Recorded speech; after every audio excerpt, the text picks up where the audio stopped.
Bueno, ya nos estamos metiendo en la primera de las entrevistas esta mañana. Se ha lanzado una campaña justamente contra violencia de género ante el aumento de casos que se registran por estas fechas, Navidad, fin de año, Año Nuevo. Estamos recibiendo a Mónica Botero, que es directora del Instituto Nacional de las Mujeres. Mónica, gracias por acompañarnos, buenos días. Un gusto estar acá. Estaba leyendo un dato sobre esto, que es el tema que nos convoca, y me llamó la atención, ¿no? Dice la información que nos proporciona la producción que la policía reportó una denuncia por violencia de género cada 13 minutos, pero que en la última semana de diciembre esa cifra suele dispararse a un 25 a un 30% más. Sí. ¿Es así eso? Sí, esos son cálculos que sacamos en Mujeres con los datos de la policía. Lo aclaro porque en el Ministerio del Interior me dijeron, ay, pero esas cifras nosotros no las...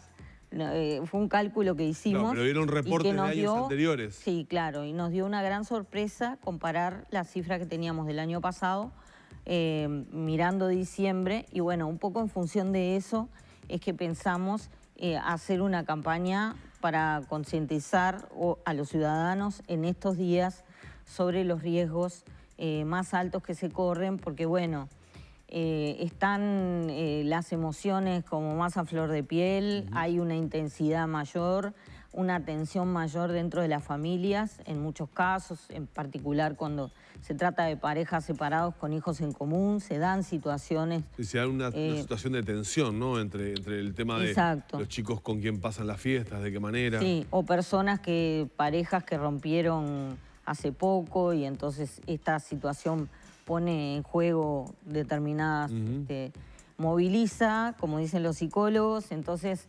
no podemos olvidarnos que el año pasado, solo en la madrugada de Navidad se cometieron 3 femicidios y otros 3 durante los días siguientes, lo que llevó a que el presidente de la República de entonces declarara la emergencia en violencia de género.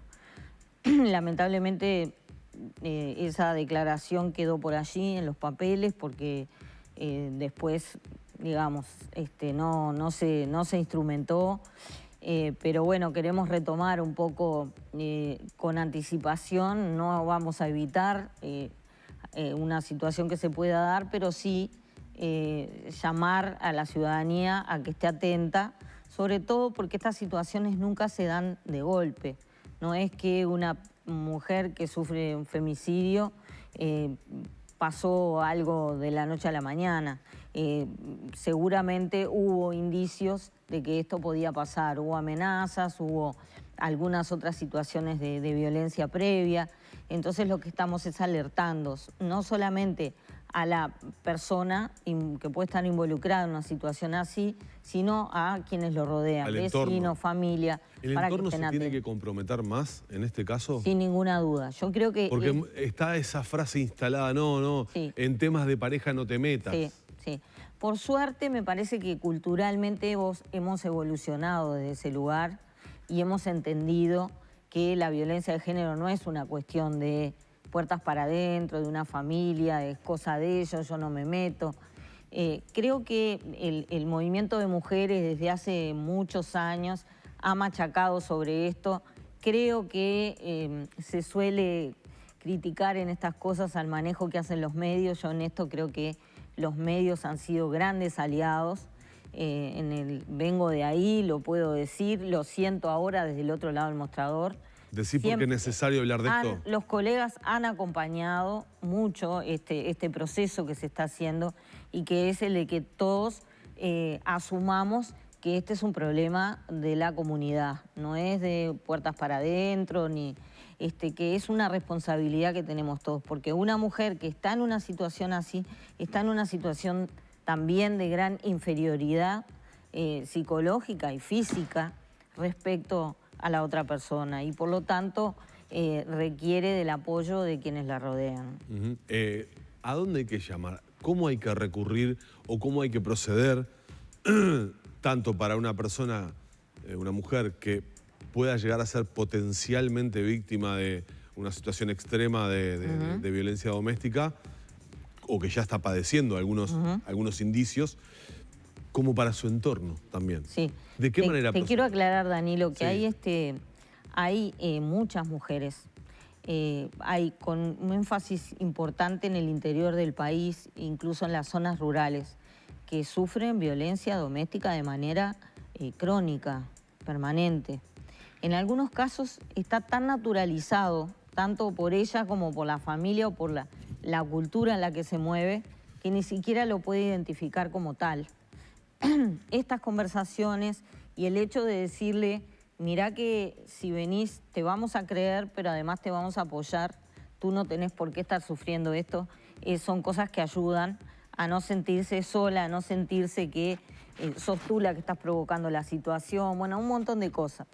El teléfono nuestro, que es el de Mujeres, es un teléfono nacional de orientación, escucha, apoyo, es el 0800-4141 y el asterisco 4141 si se llama desde celulares. Esto es para ver cómo se mueven, si es una persona no es la afectada, para ver qué derechos tiene, para conversar, para pedir ayuda si no es urgente. Si es una emergencia, se llama al 911. Pero además con esta campaña estamos tratando de popularizar, que todo el mundo preventivamente se baje la aplicación 911, que adentro tiene un botón de pánico que dice violencia doméstica y tiene un botón de pánico. La persona que necesite una ayuda inmediata lo aprieta y queda georreferenciada. La policía sabe exactamente dónde está y le va a dar una respuesta. También, si no puede hablar por teléfono, se puede hacer la denuncia online al Ministerio del Interior, en la página del Ministerio del Interior, que está habilitada para eso.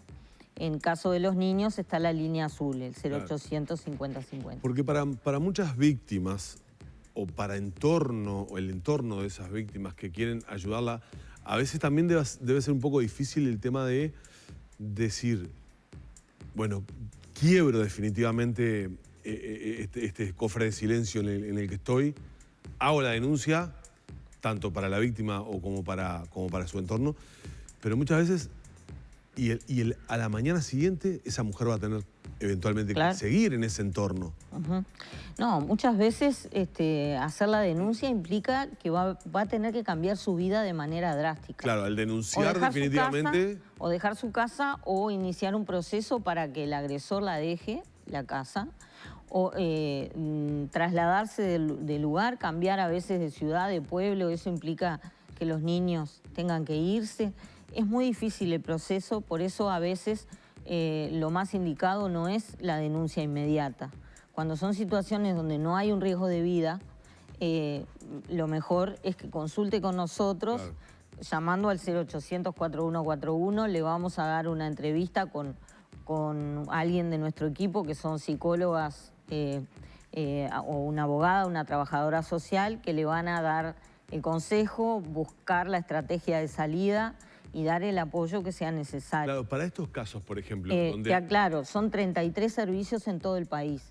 Esto significa que si estás en Bella Unión, podés llamar al 0800-4141 y te van a decir a dónde tenés que ir en Bella Unión, o en Minas, o en Yung, donde sea. Claro. Y ahora que lo mencionas, en el caso de una mujer que definitivamente tiene que romper, tiene que quebrar con ese círculo vicioso en el que está inserta, y que eso le implica, por ejemplo, tener que irse de la ciudad donde está en el interior porque, bueno, ella, sus hijos están con un riesgo extremo de muerte eventualmente. ¿Se les ayuda desde Inmujeres, por ejemplo, a reinsertarse en otro ámbito, en otra ciudad? ¿Se les da ese tipo de ayuda también? ¿Te imaginas que los recursos de Inmujeres, tanto institucionales como presupuestales, no son así de importantes? Porque lamentablemente el problema es muy importante, afecta a miles de mujeres en todo el país. Y Mujeres tiene 3.500, este año atendió en seguimiento alrededor de 3.500 mujeres con niños, niñas, en general tienen hijos. Hay varias posibilidades. siempre se busca una estrategia de salida que implique que ella y sus hijos queden en su casa, por supuesto, pero a veces no es posible, Sí. porque la única fuente de sustento es el agresor. Y si bien, evidentemente, tiene que seguir haciéndose cargo, a veces eso no es posible de lograr. Por otro lado, se busca que esté a salvo o pueda ser acomodada de una manera transitoria con familiares, amigos, vecinos. Y bueno, si hay un mandato judicial, hay un caso grave de riesgo de vida, sí, nosotros tenemos recursos habitacionales como para darle una respuesta. Y Mujeres tiene 4 centros 24 horas, 3 en zona metropolitana y 1 en el interior del país. Y también, bueno, están en algunos casos, no es lo ideal, pero cuando hay un mandato judicial tenemos alrededor de 50 personas entre madres, niños y niñas en hoteles, junto con población MIDES en algunos casos, que Claro. también tiene emergencias habitacionales. Claro. ¿Cómo cierra este 2020 en materia de violencia de género? Hablamos al inicio de la pandemia de los riesgos que habían para lo que podía ser una situación de confinamiento en un lugar donde se iban a prolongar las horas, con situaciones de violencia crónica muchas veces. Veíamos experiencias de otros países donde los números se disparaban en cuanto a situaciones. Sí. ¿Qué ha pasado en Uruguay? Bueno, creo que hay una gran diferencia con otros países en cuanto a que acá no hubo un confinamiento obligatorio, y cuando se convocó al confinamiento, además de ser voluntario, que tuvo un acatamiento muy alto, duró poco tiempo, fueron 2 meses como mucho. Y, por ejemplo, los niños volvieron a la escuela en un momento. Eso se abrió el comercio y por lo tanto mucha gente volvió a trabajar. Entonces esto cambió bastante respecto a lo que pudo haber sucedido en otros países. Las situaciones no se dieron de manera dramática. De todas maneras, las situaciones de violencia doméstica siguen siendo un gran problema en Uruguay. Seguimos teniendo demanda, la justicia sigue estando desbordada de casos y de demandas, pero esto es una situación que viene de atrás.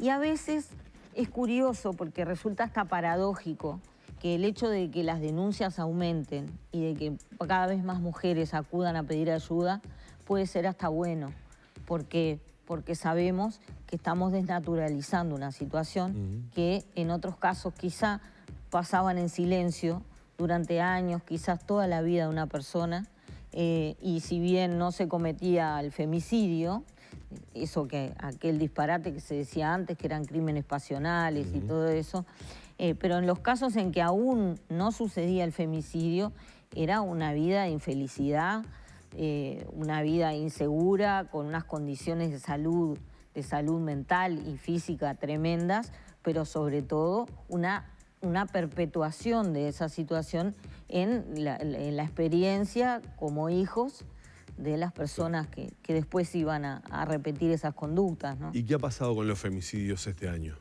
Este año tenemos oficialmente, estamos en los 15 femicidios. Es una cifra sensiblemente más baja que en años anteriores, donde un promedio de 25 o 28 se llegó a 30.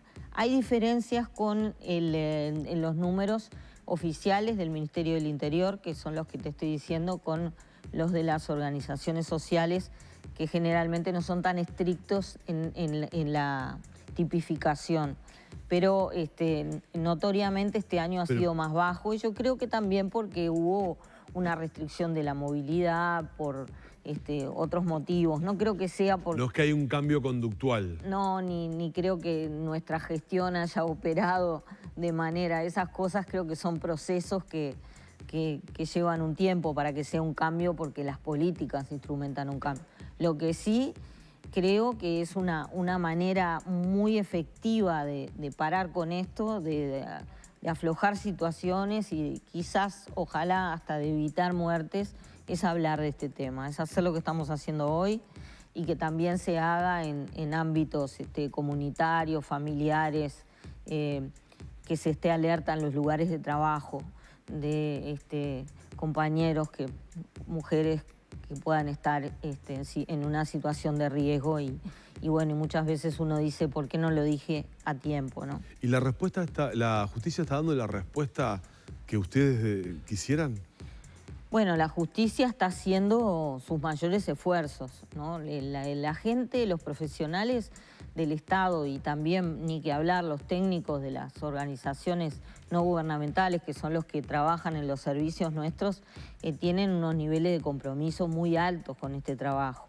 En los juzgados, por ejemplo, desde el principio yo hablé con la presidenta de la Suprema Corte ya en marzo, para pedirle que, por favor, instruyera a los jueces para que, si se vencía una medida cautelar, no permitieran que hubiera una desconexión de una tobillera o una perimetral quedara sin efecto.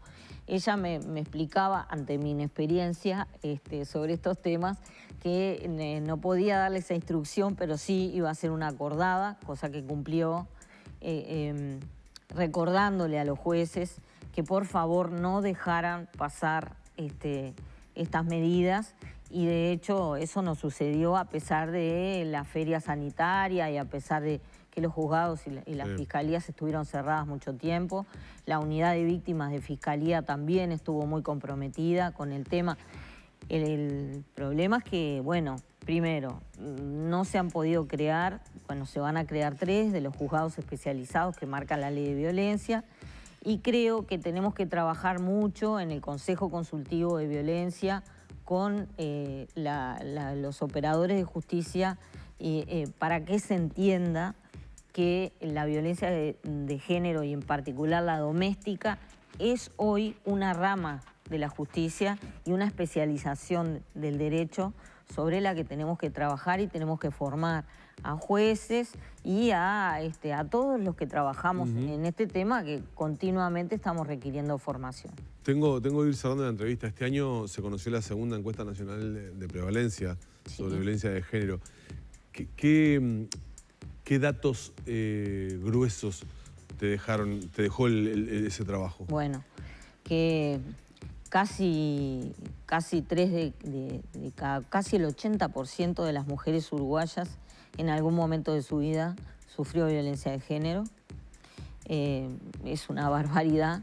Es un dato altísimo. Que casi un 20%, un 19,5%, sufrió violencia en los últimos 12 meses y que casi 400.000 niños y niñas viven en hogares donde en el último año se sufrió violencia de género doméstica, en este caso.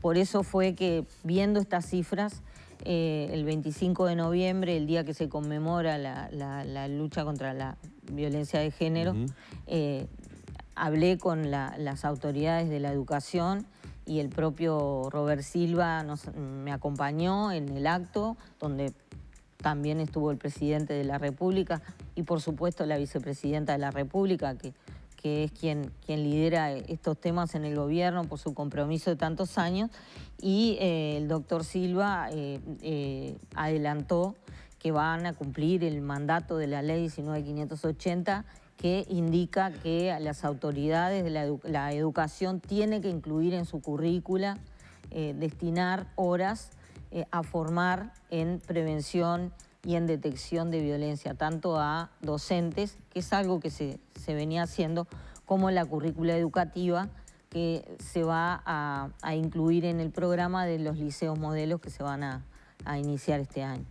Muy bien. Mónica, muchas gracias por habernos acompañado este año. Sí.